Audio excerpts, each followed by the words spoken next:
Sino sa inyo ang nakarinig na doon sa salitang FOMO? F-O-M-O. Meron ba sa inyong pamilyar dito?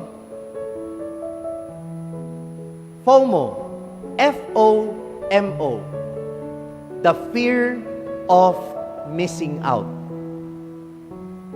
Yan po ang karanasan ng marami sa atin ngayon sa tinatawag nating digital generation. Sa isang kultura ng social media, ito ay lumikha sa ating isipan, sa ating consciousness nitong FOMO or subconscious, hindi natin namamalayan ay meron na tayo nung tinatawag na FOMO, the fear of missing out.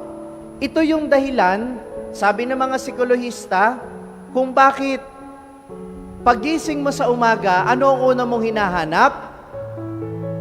Ano ang una mong hinahanap? Anong Biblia? Cellphone, di ba? Yung totoo. Cellphone ang unang hinahanap. Sabi nung asawa mo tuloy, sana all hinahanap sa umaga.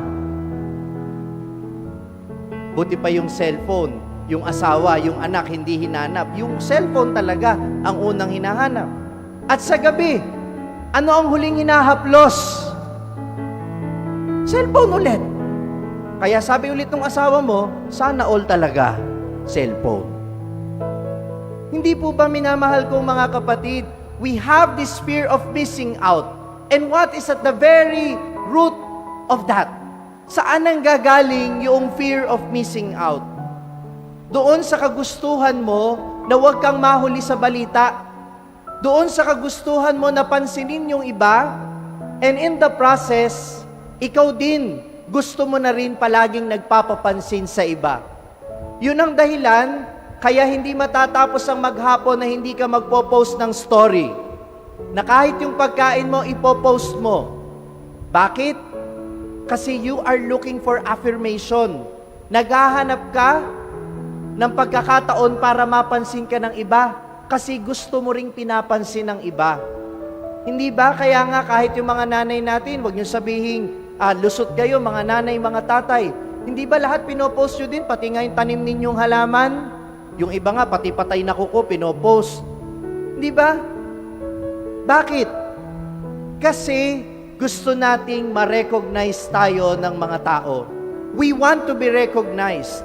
The fear of missing out and the desire to be recognized are related to one another.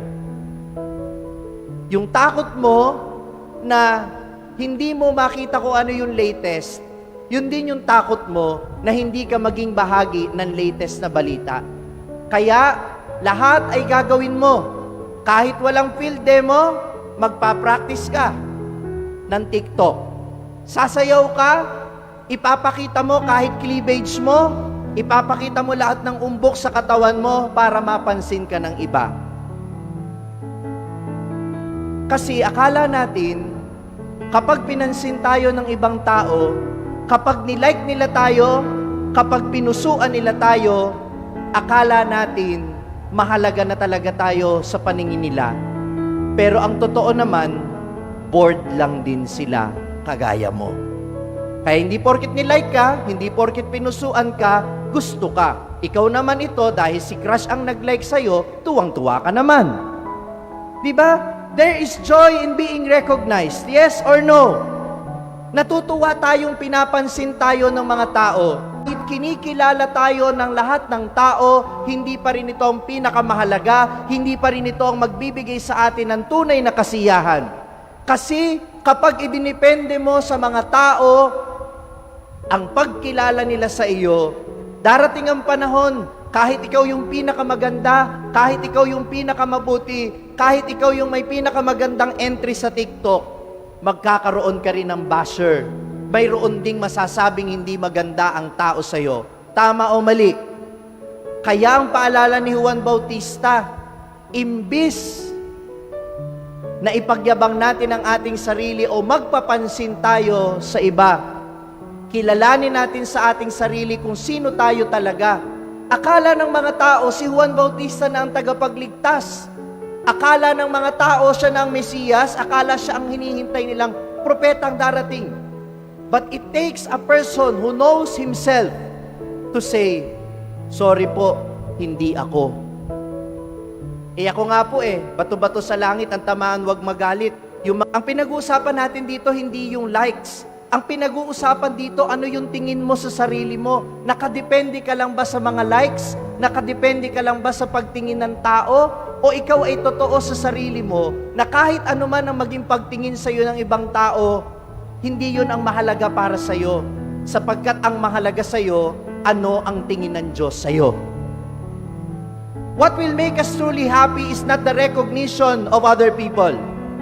What can make us truly happy is to be aware that we are being recognized by God.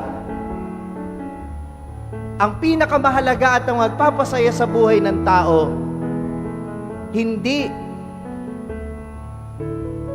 yung kilalanin ka ng ibang tao, kundi yung malinaw sa iyo na kahit anong mangyari, kinikilala ka at pinagpapahalagahan ka ng Diyos. Amen? Palakpakan niya natin ang bawat isang mahalaga sa ating Panginoon. Ikaw yon. Kaya wag mong idepende sa likes, wag mong idepende sa puso, yung kasiyahan mo.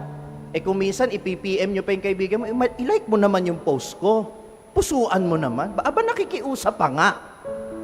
Hindi dyan nakasalalay ang kaligayahan natin. Kaya nga, ang ganda ng salmo natin ngayon, bihirang-bihira na ang salmo natin ay galing sa Ebanghelyo ni San Lucas. At ito yung papuring awit ni Maria.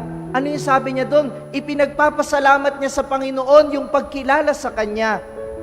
Ako ay hamak lamang, subalit itinaas ng Diyos sa mataas sa kalagayan. Ako'y aba lamang, pero kinilala ako ng Diyos. Let us be aware of our true selves. Hindi natin kailangang magmalaki, hindi natin kinakailangang magpapansin at magmayabang, sapagkat sa paningin ng Diyos, mahalaga na tayo. At sana, dyan manggaling yung kaligayahan natin. Sabi ni San Pablo sa ikalawang pagbasa, magalak tayo palagi. So una, saan nanggagaling ang kagalakan? Sa pagiging totoo sa sarili at sa pagkilala na tayo ay kinikilala at pinagpapahalagahan ng Diyos. Pangalawa, ang sabi ni San Pablo, magalak tayong lagi. Sasabihin natin, Father, paano po tayo magagalak sa panahong ito ng pandemya? Nung nakaraang taon, ganitong panahon, nakapamili na ako, Father. Ngayon, wala akong napamili. Kasi, walang pambili. Father, walang trabaho. Namatayan ako ng kapamilya, ng kamag-anak ko. Father, maraming planong hindi natuloy. Napakalungkot po ng Paskong ito. Ano ang dahilan para magalak ako? Alam ninyo, hinahanap natin ang kagalakan sa pagpansin ng ibang tao sa atin. Hinahanap natin ang kagalakan sa pagpapapansin sa ibang tao. Pero, pinapaalala sa atin ni San Pablo, ang kagalakan ay matatagpuan natin kapag pinansin natin na may Diyos sa ating buhay. Amen.